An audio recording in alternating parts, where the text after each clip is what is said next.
Hello and welcome to class for Wednesday, 9/16. So today we will be going over West and Central Africa part 2. So yesterday we did the issues and challenges that a lot of people in West and Central Africa face. Today we're going to talk about their culture and some of the solutions that they have for some of these challenges. So reminder that our homework for this week is the West and Central Africa vocab map, which is due on Friday. And then we have our mass project, which is due the following week, so 9/25 for the mass project.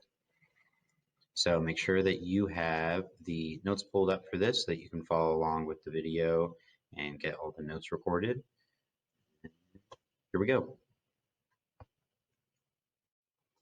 So yesterday we talked about the economic challenges and the political challenges that we see in West and Central Africa today.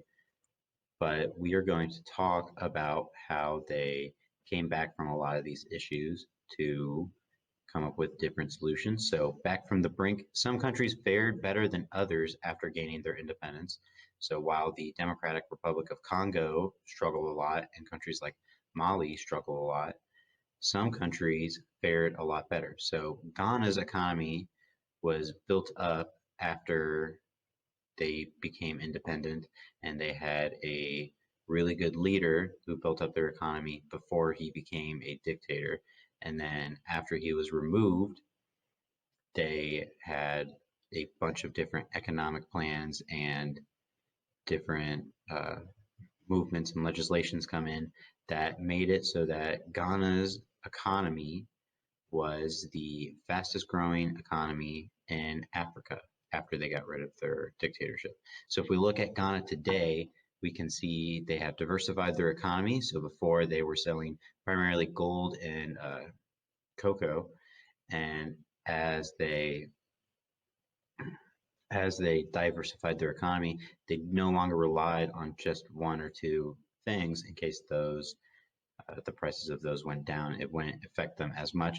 They also have improved status for women in their society, as well as established a strong, stable government. So now we are going to talk about the cultures of a lot of these places in West and Central Africa.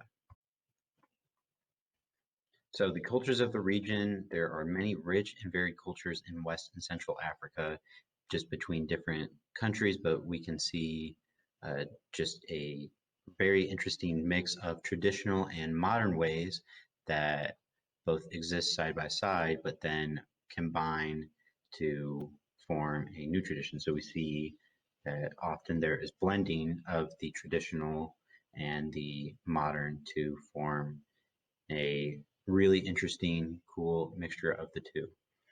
So we're first going to look at religion in the area. So if we go back and we look at before some of our ancient uh, empires and civilizations started to move around a lot and trade with a lot of different areas, we saw that before outside contact, ethnic groups developed their own religions just over time, just saw different things and started to create their own religions based on the experiences that they had in the area.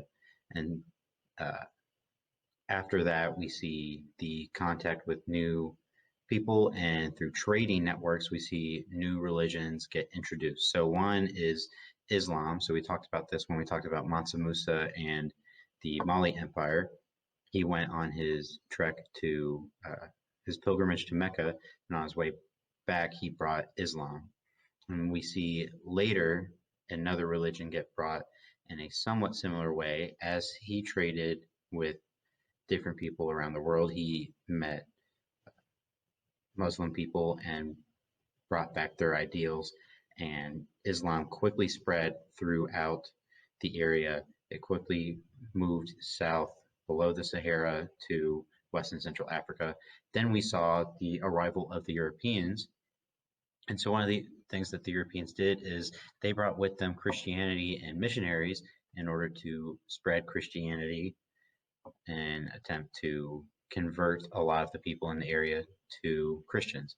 And so we see a mixture of these three religions in the area. So a lot of people still practice a lot of the traditional religions from before Islam and Christianity were in the areas, but they also uh, have a large number of people who follow the either Islam or Christianity.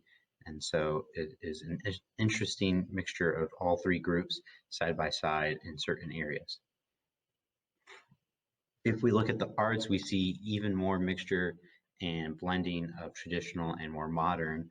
So almost all of the arts is either the two existing side by side or blending to make one new type of, I don't want to say this, one new type of art.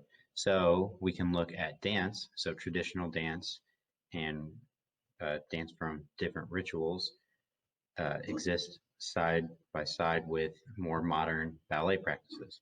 And then we can see the same thing in music. So we have the traditional styles of music and more modern styles of music. And then we also see a blend of the two. So if we look at hip hop from the area, we see that it is similar to uh, what you would find in hip hop uh, in the United States, but they use traditional rhythms and styles there to mix as the background for a lot of their songs and music. And we also see popular sports and sports just in general exist side by side. So fans will flock to both things like soccer as well as traditional sports like wrestling and things like that. There's also a long history of storytelling in the area. So one of the things that we talked about before was oral history. This was the main way that uh, history was kept and records were kept at the time.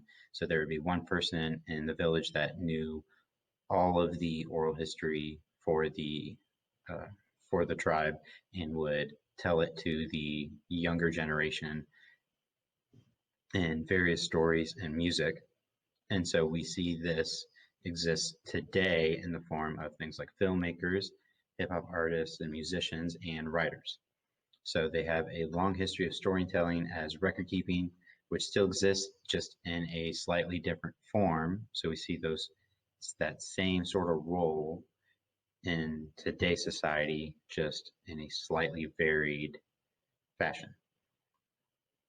So that covers their culture in the area. Now we are going to talk about their hope and change for the future.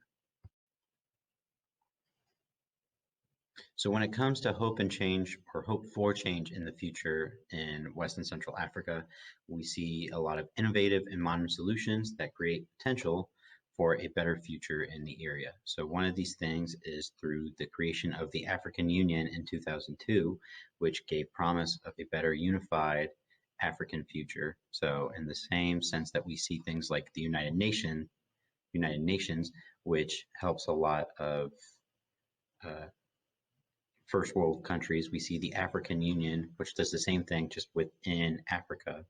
So we see the African Union work with a lot of foreign aid agencies. And so foreign aid agencies are working to help better the area. These are what we see a lot of uh, things like the Red Cross and Salvation Army work a lot with uh, international organizations to try and give aid to places in Africa. We also see social change and political uprisings for more free and fair societies, which kind of goes hand in hand with the African Union and the international organizations. So covering more about the African Union, in 2002, like I said, the African Union was formed to promote unity among African states and foster development. So one of the things that they do a lot of is fighting to end poverty in many countries through establishing more developed economies, and then education, and a lot of outreach programs in that fashion, as well as just aid when it comes to uh, allowing and fostering more trade between different countries.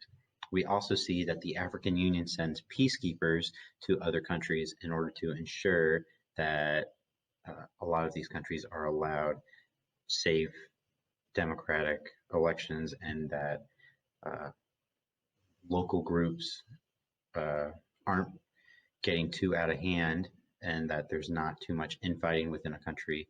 So the African Union will send peacekeepers into an area to stop any potential civil war or fighting within a country. And we also see that the African Union works a lot with international organizations, like I said earlier. So one of the ones that the African Union works a lot with is the United Nations. So yesterday we were talking about how the United Nations helped the Democratic Republic of the Congo after they outed their long-term dictator of many years. So the African Union worked side by side with the United Nations to help foster and make sure that the DRC was allowed a stable, safe government after their transition from the dictator Joseph Mobutu. And we also see the same thing with Ghana after they outed their dictator. The African Union and the United Nations worked together to establish a safe government with lots of economic aid for the people in the area and the country as a whole. So speaking more about foreign aid, we see international organizations that work hard to find solutions to poverty and promoting development. So one of the things that they do is a lot of outreach and sending people to educate people in this area, as well as ensure that social status of certain individuals are protected. So things like allowing women's rights or child labor, things like those, making sure that they are more modern and reflective of what we would see in places like the United States or in places like Europe today. So they noticed that a handful of key factors allow these African nations to best develop themselves. And through these four things, they are best equipped to create fair, strong democracies or strong countries and economies as a whole, and fighting poverty. So one of the things is democracy. So outing dictatorships and ensuring that there is little corruption and that there are free and fair elections in a country is a key way that these international organizations can help foster the economy in an area and prevent poverty. Another is that of women's rights. So allowing women to work and get a say in democracy, as well as ensuring that they are not in danger and are able to live freely within the country.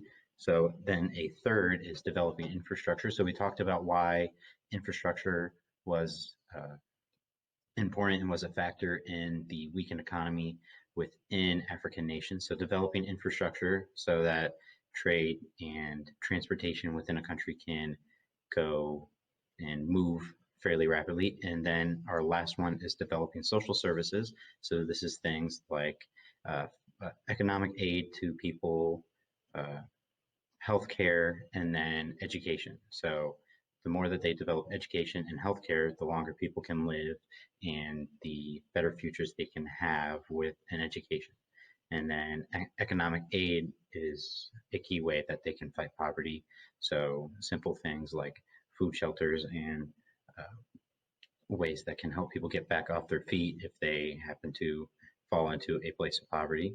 And then a last way that we see this is through new technological advancements.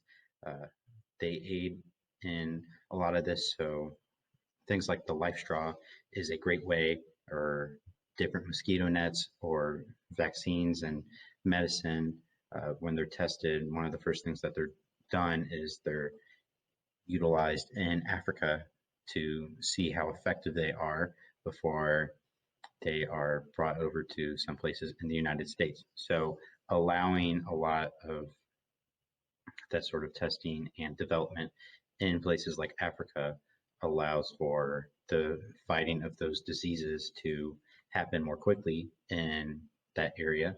And then we see just new ways of uh, farming and getting things done allow for better economies and more productive economies, which can help fight poverty.